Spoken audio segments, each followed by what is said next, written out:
It's all noise inside a busy lead-cut crystal glassworks. Expert craftsmen blow and cut the glass in the traditional way alongside the most up-to-date mixing, melting and finishing machinery. In the cut glass industry, craft skills are not displaced by modern technology, but are complemented by it. Crystal has been made in the Stourbridge area since the early 17th century, when gentlemen glassmakers, originating from the Lorraine district of France, settled here. They used local fire clay for their melting pots and used coal to fire their furnaces instead of wood. A glass house was built near the site of the Royal Briley Works in about 1740. In the early 19th century, this was leased to the forebears of the present Williams Thomas family, who still head the firm now called Royal Briley Crystal.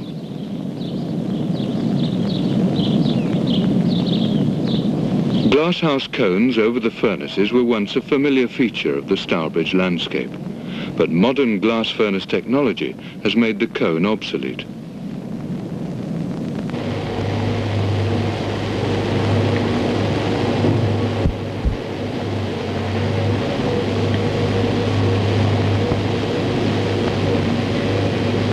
Royal Briley is one of the few firms to make its own glass melting pots. The pots are built up in succession, and in this way each one takes about 8 weeks to complete. With few tools, the pot maker relies on hand and eye to build a crucible strong enough to withstand the intense heat of the furnace.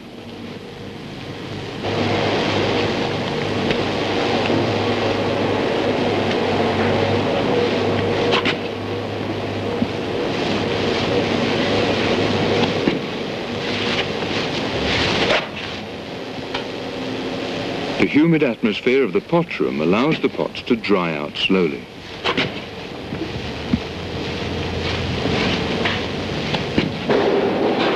Every Friday afternoon, one pot in each furnace is changed. The furnacemen begin by pulling down the wall in front of the old pot.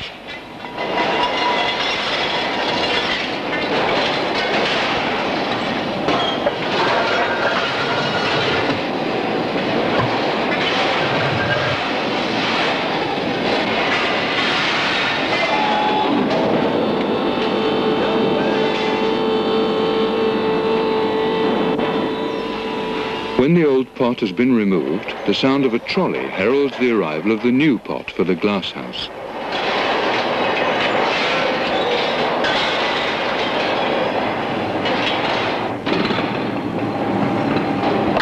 The pot must now be accurately aligned before the furnace wall can be rebuilt.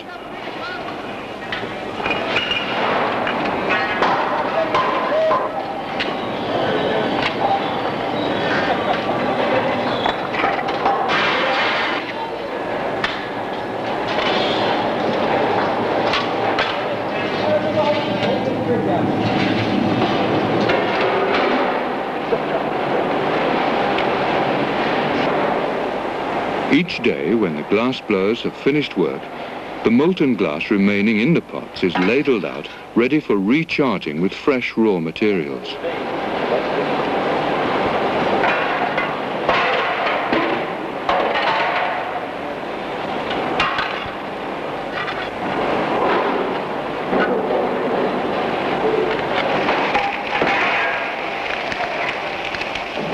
The ingredients, silver sand, red lead and potash, are carefully weighed and thoroughly mixed. And these, together with clear broken glass, are shoveled into the pot.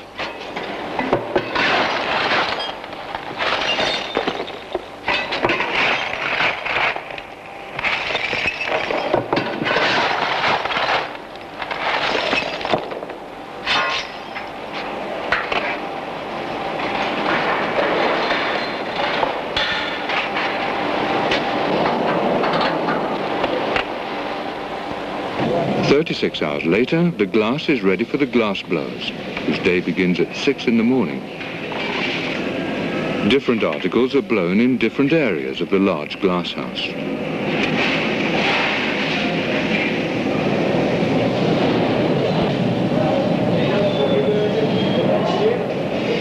molten glass is taken from pots in the central furnace by men working in teams around the head craftsman's chair.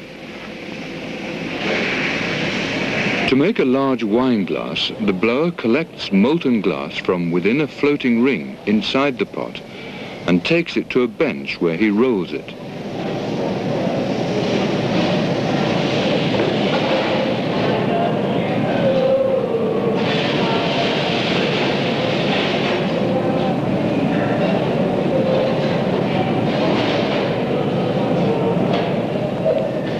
He blows a small air bubble into the glass and takes it to a mold where the full bowl shape of the wine glass is blown.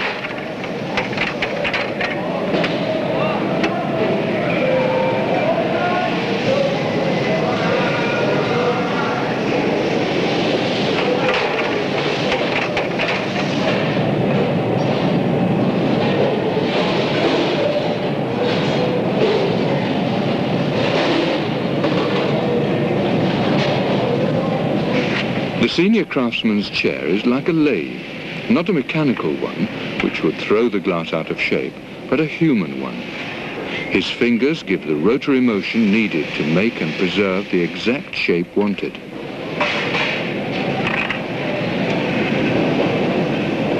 Molten glass is brought for the stem and foot. He knows by experience how much to use and shapes it with the simple tools by his side.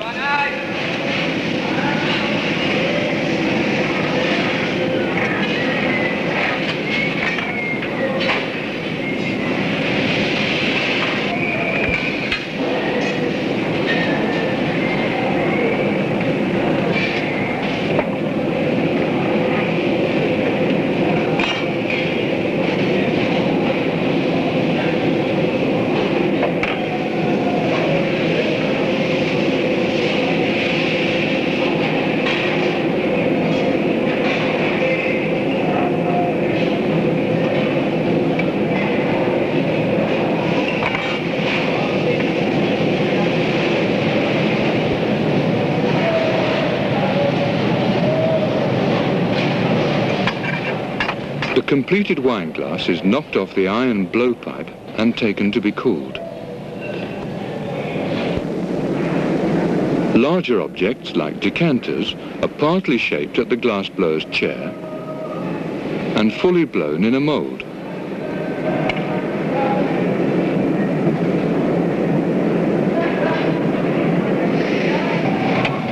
Glass blowers' moulds of all shapes and sizes are stored in a kind of library near the glasshouse. They're kept in prime condition by cleaning with a wax oil mixture and dusting with sawdust.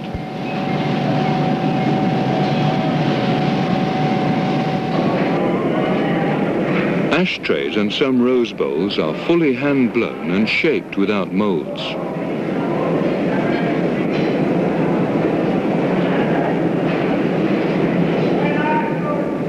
Cream jugs are also made this way. After the first shape is formed, the blower's rod is removed and a new rod is fixed to the base for the next stage of working.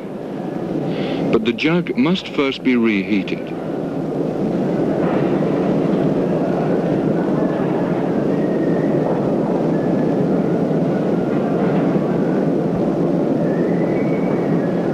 The senior craftsman gives the jug its characteristic shape with trim top,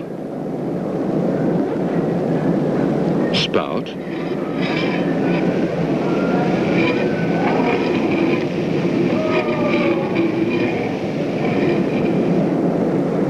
and finally the handle.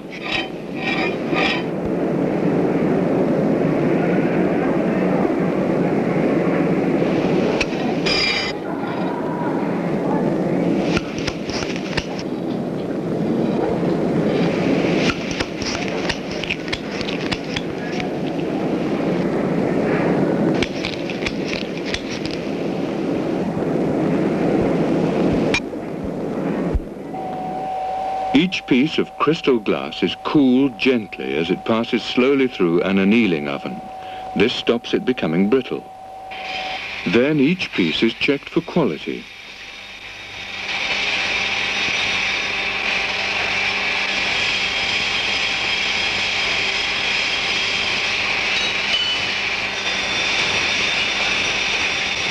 Drinking glasses are placed in modern multi-head processing machines which trim and smooth the rims.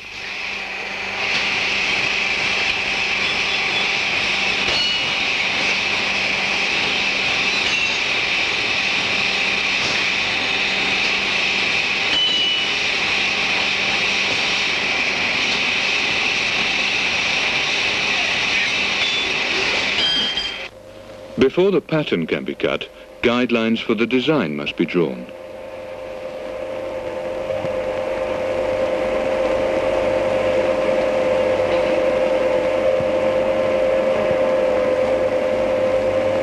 So to the cutting shop, the noisiest part of the works. Glass cutters have different wheels for cutting different articles and patterns.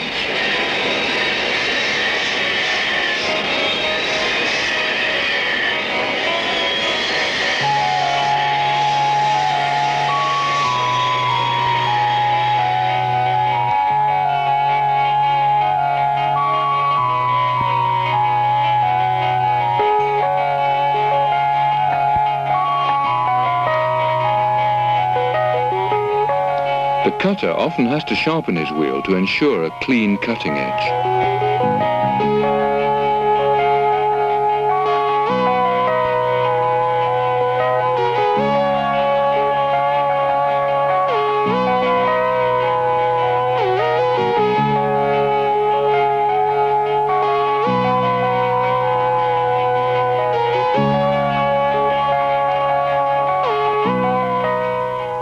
Most of the glass at Royal Brierley is cut in two stages. The first cuts are made by the rougher, using a wet carborundum wheel which revolves towards him.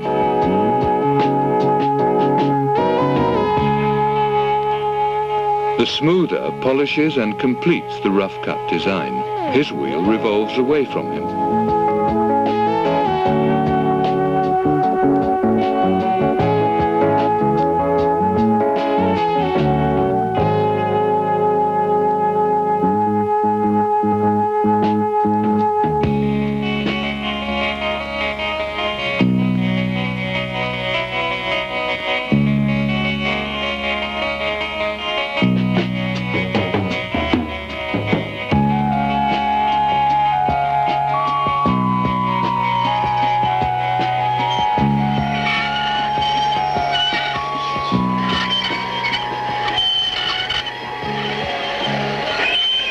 The finishing touch on this large wine glass is the fan pattern.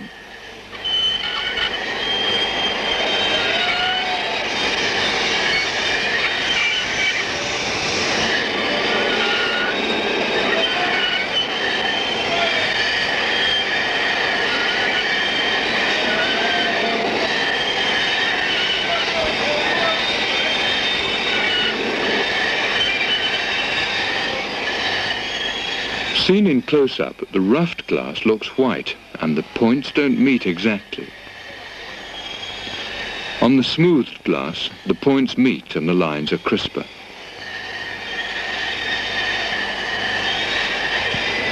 Larger items are cut in exactly the same way.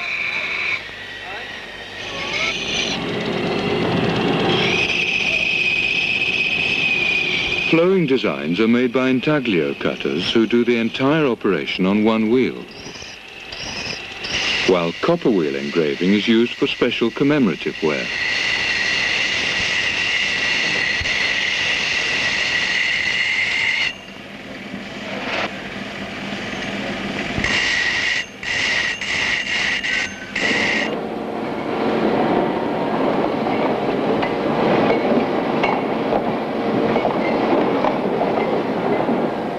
Acid polishing cleans and restores the brilliance of cut lead crystal.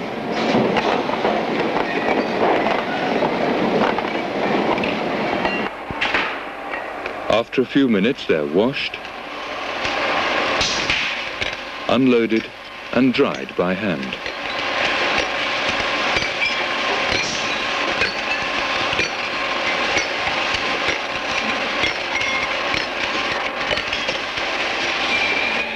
Each glass receives a final inspection.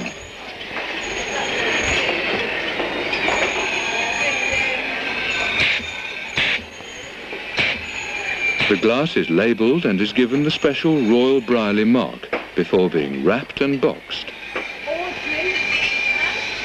Royal Brierley crystal is exported all over the world. Glass is distributed to high-quality shops and stores in the home market. The company controls some of its retail outlets, such as the factory shop and many concession shops in department stores with specially trained staff.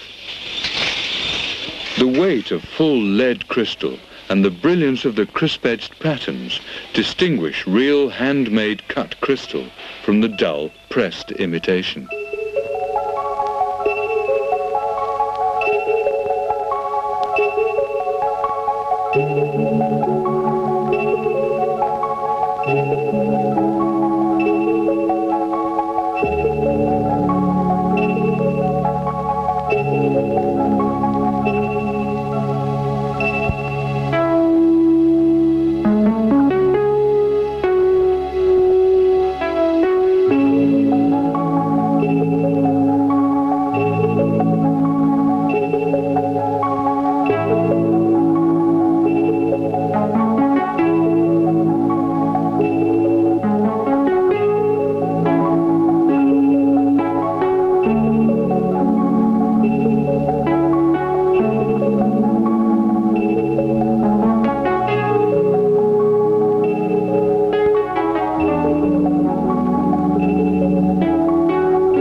The lights reflected in the intricate hand-cut patterns are the true trademarks of Royal Brierley crystal. It is, above all, a proof of the skills of the royal glassmakers.